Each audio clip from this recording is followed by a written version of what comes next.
So this is going to be a little bit different. You're going to sort of go back and forth between Monsieur and Madame, and then Madame and Monsieur. And anyway, you'll, I hope, get used to it. I'm going to talk just a little bit about some of our holy places that are relating to the life of Baha'u'llah, and particularly in the Holy Land, and in the light of science and historical evidence. We're talking a great deal, I think, this week, trying to have a greater understanding of the revelation, also of the importance of pilgrimage, and the fact that Baha'u'llah was in our own historical time, as my husband said. I sometimes think how privileged we are as Baha'is because our holy places are so authentic. They are so beautifully maintained, very much in our own historical time reference. I also sometimes think that we take them for granted. We forget that for millions of devotees of other faiths, so many thousands of years separate them from the lives of the founders of their religions.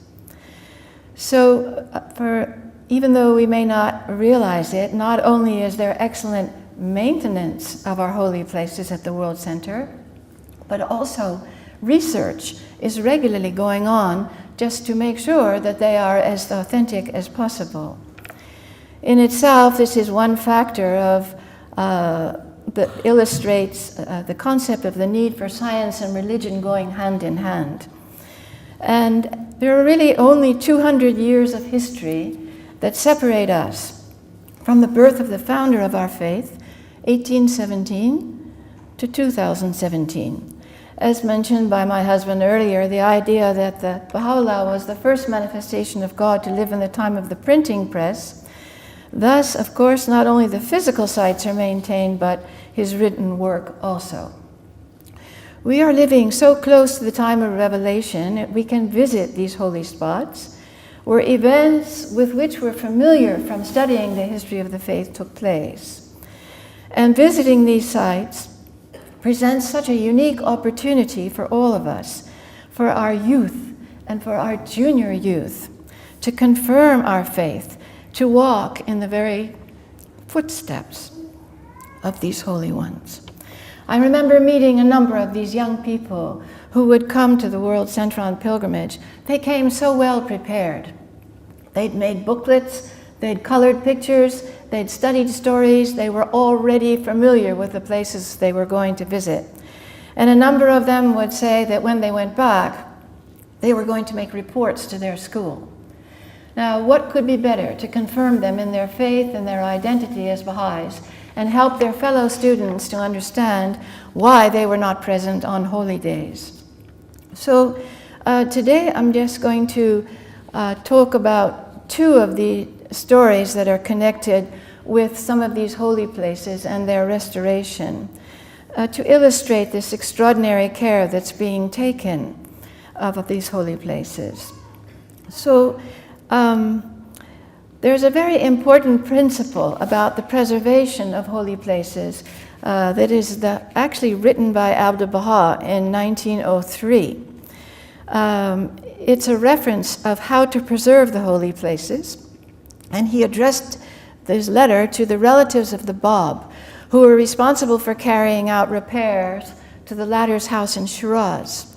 We read the following: "The restoration of the blessed house is a most pressing duty, which cannot suffer a moment's delay. The house must, however, preserve its original design, nor should the slightest change or modification be permitted. The state of the house, as regards the disposition of its rooms, its walls, its dimensions, and architecture should not be altered in the least.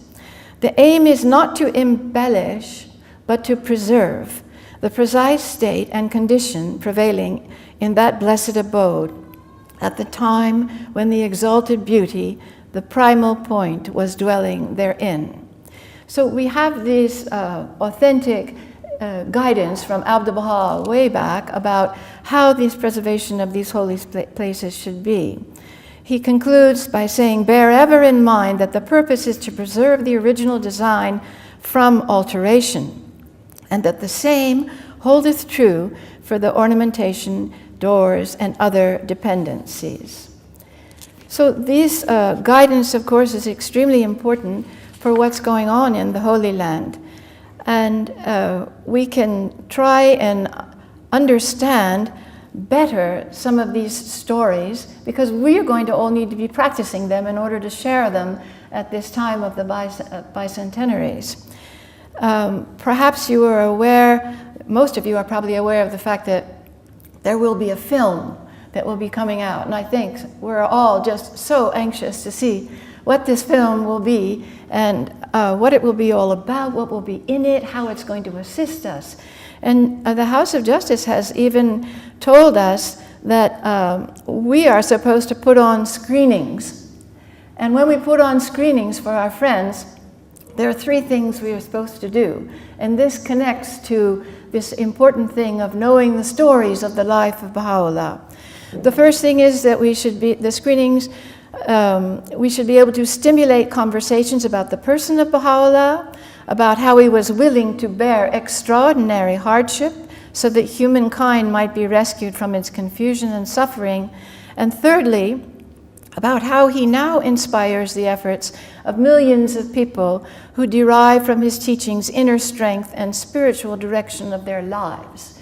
So we actually have instructions, 3 specific things that we're supposed to be thinking about and preparing ourselves to do when the film comes out. This is the degree to which the guidance is so specific about this particular period. So the first story that I wanted to talk about was the Most Great Prison. And it has to do with the martyrdom of Mirza Mehdi, the purest branch. And I'm going to quote a little bit from some of the writings. On the 22nd of June, 1870, tragedy struck at the heart of the family of Baha'u'llah. To the many tribulations Baha'u'llah suffered during the first 2 years of his imprisonment in Akka, Shoghi Effendi says, was added the bitter grief of a sudden tragedy, the premature loss of the noble, the pious Mirza Mehdi, the purest branch, Abdu'l-Baha's 22-year-old brother, an amanuensis of Baha'u'llah, and a companion of his exile from the days when as a child he was brought from Tehran to Baghdad to join his father after his return from Sulaymaniyeh. He was pacing the roof of the barracks in the twilight one evening, wrapped in his customary devotions, when he fell through the unguarded skylight onto a wooden crate standing on the floor beneath, which pierced his ribs and caused 22 hours later his death on 23 June 1870. His dying supplication to a grieving father was that his life might be accepted as a ransom for those who were prevented from attaining the presence of their beloved. Now, in 1993, when my husband and I first went to the Holy Land to serve, when you would visit the Most Great Prison, there was no skylight. Does anybody remember that? There was no skylight to be seen. The exact place of the skylight through which Mirza Mehdi fell had not been located or identified. The prison itself had, of course, passed through many hands since the passing of Mirza Mehdi, the Turks, and then the British, and then the Israelis themselves. A series of successive changes had been made to the prison over time, the most significant of which were those carried out by the British in the early 1920s. The Israelis were, of course, very interested in the prison because of their own underground fighters who had fought against the British, and some of whom were imprisoned there, and some had even been executed there. The citadel was also a site of a daring operation to free a number of those prisoners held by the British, as portrayed in the movie Exodus, for those of you who might remember that film. Pilgrimage rights to visit the cell of Baha'u'llah thus had to be negotiated with the Israeli government, as did an agreement for the restoration of the upper floor. Following successful negotiations with the Israeli government, it was decided by the Universal House of Justice to request the Office of Israeli Affairs, where my husband was serving, to make a formal study of the matter of the restoration of that upper floor of the prison, so that it would be as authentic as possible a reflection of the Ottoman period. Professors from universities were engaged to do research. What would those rooms have looked like at the time of the Ottoman Empire? One team from the Technion and an architect who was a specialist in Ottoman structures and had been involved in the restoration of the Topkapi Palace in Istanbul collaborated together on this project. The architect was able to help to read and interpret the structure itself based on his knowledge of Ottoman concepts. It became clear that the rooms in which Baha'u'llah and the prisoners had been lodged had originally been some sort of an apartment or lodging for an important person. For example, the commander of the garrison who manned the citadel. It included family quarters known as the Andiruni, then the Biruni, and a place to receive visitors, a covered terrace called an Ayvan. Luckily, they found the floor plans the British had made before they did their own restoration.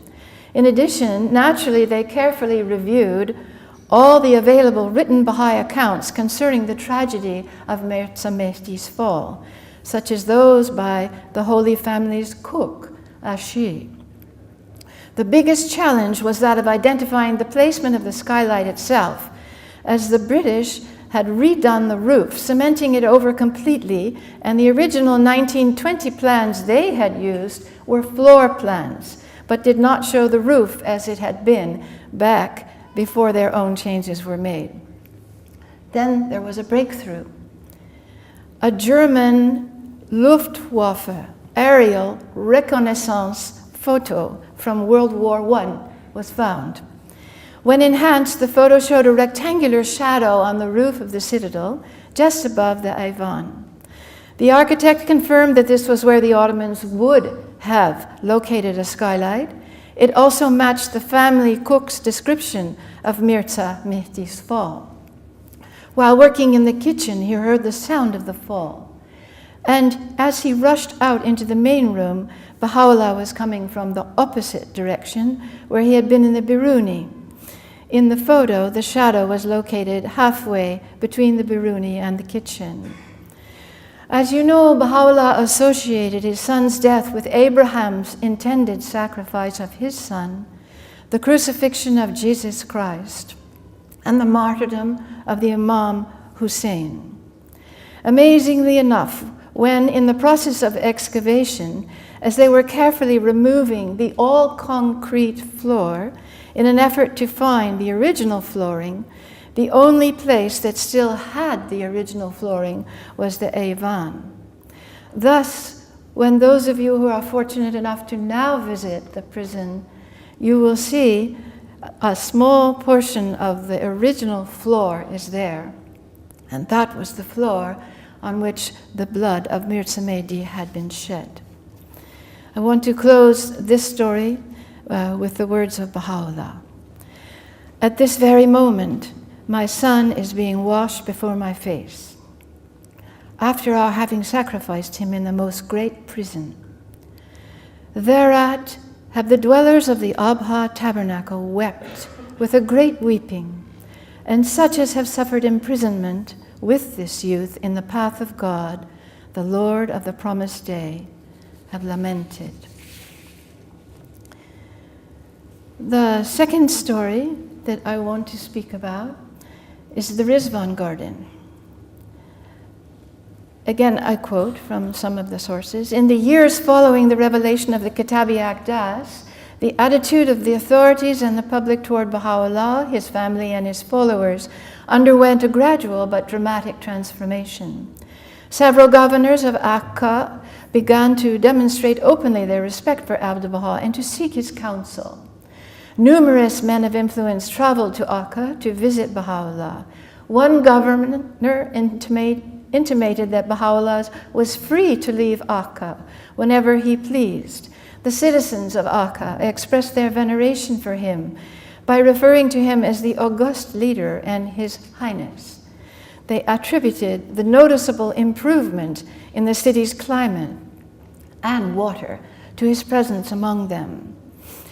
Despite the improved conditions, Baha'u'llah longed for the beauty of the countryside he had enjoyed in his youth. One day he remarked, "I have not gazed on verdure for 9 years. The country is the world of the soul. The city is the world of bodies." Abdu'l-Baha, of course, knew of this, heard about it, was determined to arrange a home for his father in the countryside, and soon rented the mansion of Mazrae. Baha'u'llah resided there for 2 years and made periodic visits to the garden of Neyman, which he called the Garden of Rizwan, recalling the blissful joy of the days when he announced his prophet mission to his companions in the Rizwan garden of Baghdad, some 15 years earlier.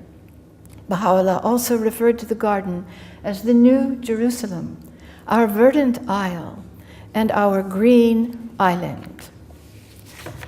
I wanted to just read something also from this book. I don't know if you're familiar with these, but there were 3 books like this that were produced at the time when how do you say they called? Yeah, the inscription of the Baha'i holy places in the World Heritage for UNESCO. These were the background books that were produced at that time. And there's just one lovely paragraph I wanted to read about the Rizwan Gardens. The focal point of this site is a historically unique Persian garden featuring a fountain and a seating area with special tiling, carved wooden benches located on what was once a small island in the Neyman River. Abdu'l-Baha rented it in 1875 and began preparing it for his father's use, while the latter was still a prisoner within the walls of Old Akka. The local believers transported quantities of soil to build up the flower beds, while the pilgrims from Iran and neighboring countries brought shrubs, trees, and flowering plants. During the long overland voyages, some watered the plants at the expense of their own thirst, while others kept them fresh by transporting them in watermelons.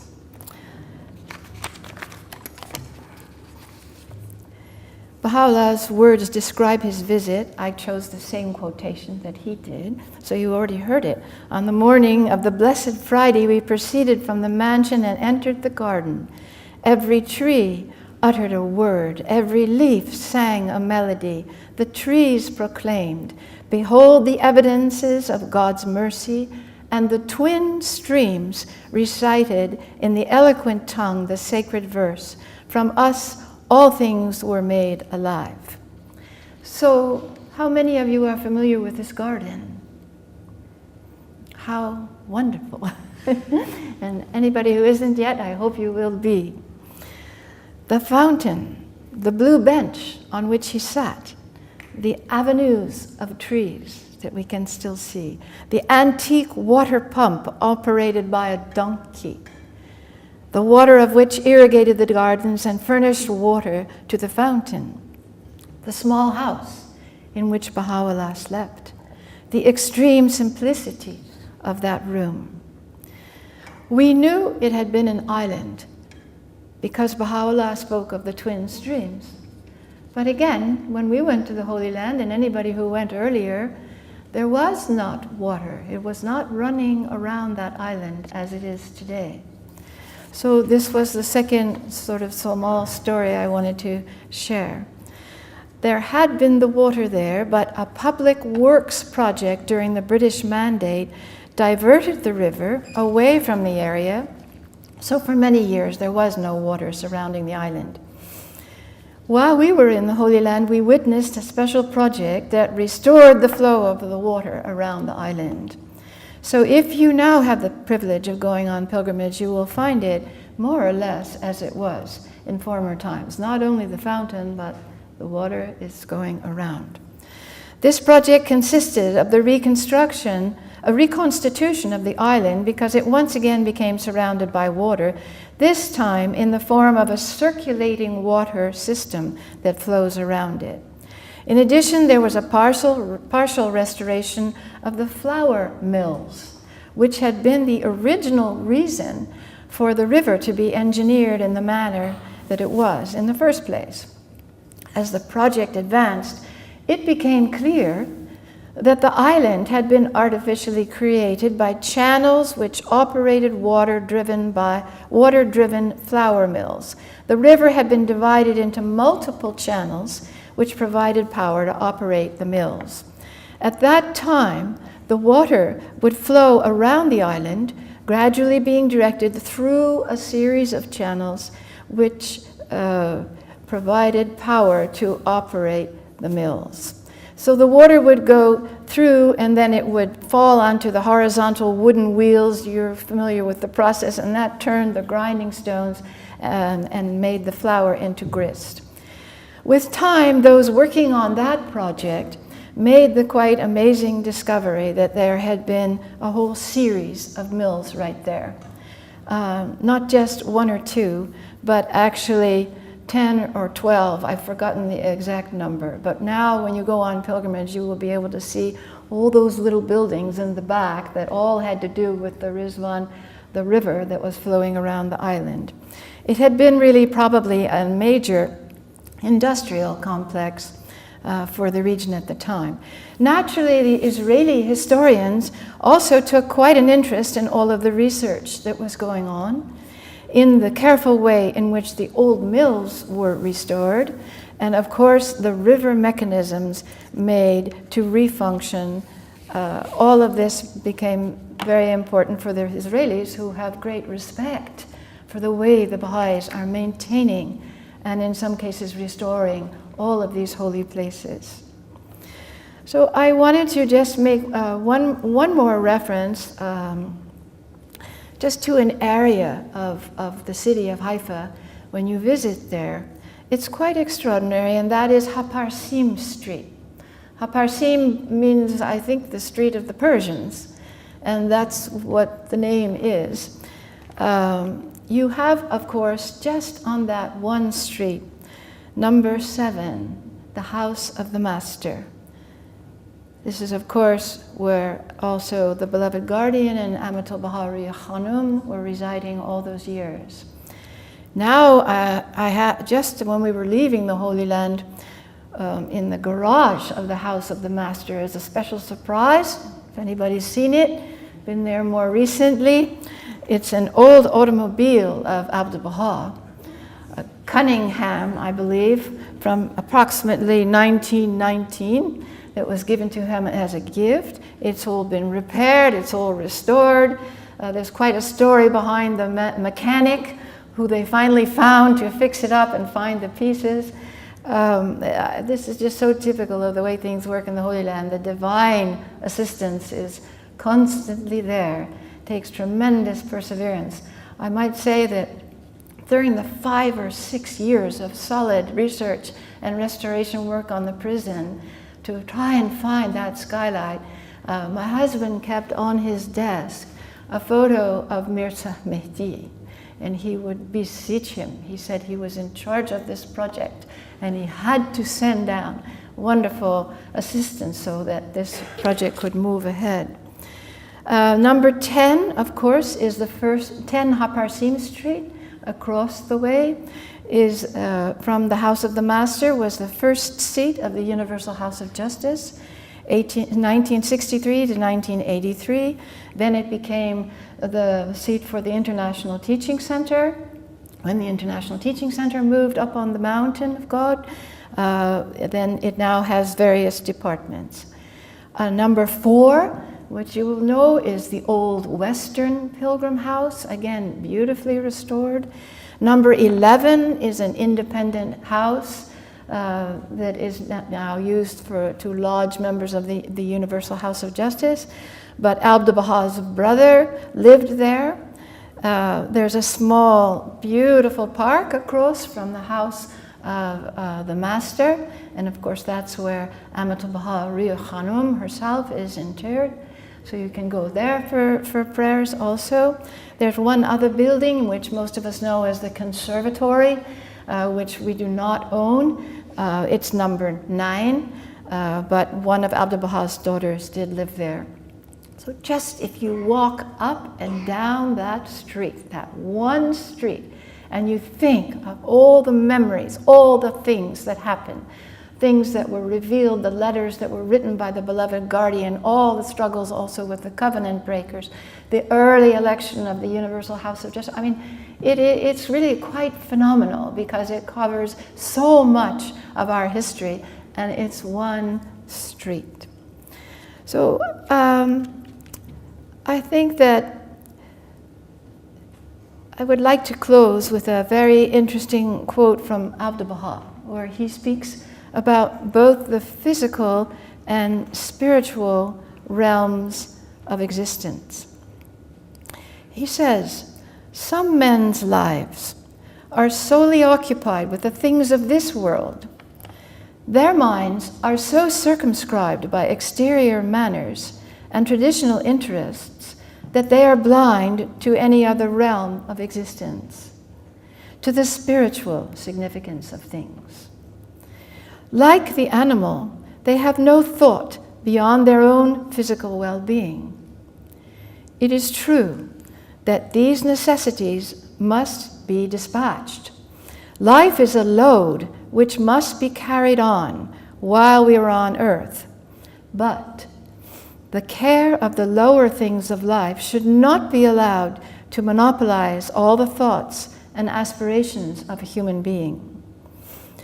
The heart's ambitions should ascend to a more glorious goal. Mental activity should rise to higher levels. Men should hold in their souls the vision of celestial perfection, and there prepare a dwelling place for the inexhaustible bounty of the divine Spirit." So life is a load for every one of us, and it must be carried. But we have to figure out how to not only carry that load, but also not let it monopolize all of our thoughts. This is the guidance that we have. Inshallah, many of us will be able to go on pilgrimage, to raise our thoughts, to improve our discourse, to gain a deeper understanding of the reality of Baha'u'llah's revelation. Ambitions can ascend to a more glorious goal. Excuse me, I'm trying to repeat the part of the quotation that talks about ascending to the more glorious goal and of a rising to the higher levels. I think in all of our discussions this week, we will be constantly thinking how we're going to manage to live on two planes. We're living in the physical world, but we're living in the spiritual world. We're existing as members of the humanity when the old world order is going down, but we're extremely conscious of what is going up. And we have to be working all the time on our own dialogue in order to be able to uplift our conversations with other people, tell stories about the faith, explain the life of Baha'u'llah, appeal to the people's hearts. I feel that many times, at least now that we're back in the United States after 43 years of wandering around in other continents, it's very different than living in Africa or traveling in the Democratic Republic of Congo and visiting all those wonderful friends. And it is very different. So we're having a whole education as our learning curve is huge again, because we're back to Western culture and trying to understand. And one of the things that I think we find is that so many people are despairing. People aren't very happy, at least some of the places that we've seen. And so we are constantly looking for ways to explain this wonderful privilege of being a Baha'i, and that there are other processes going on in the world, not only political wranglings and all kinds of difficulties and famine and, of course, all the things with which we're familiar and we read about. But I think Abdu'l-Baha's advice to all of us that we need to, of course, carry the load of life, but lift it up. Prepare our hearts for inexhaustible and inestimable beauty and read these stories and get inspired. Thank you so much.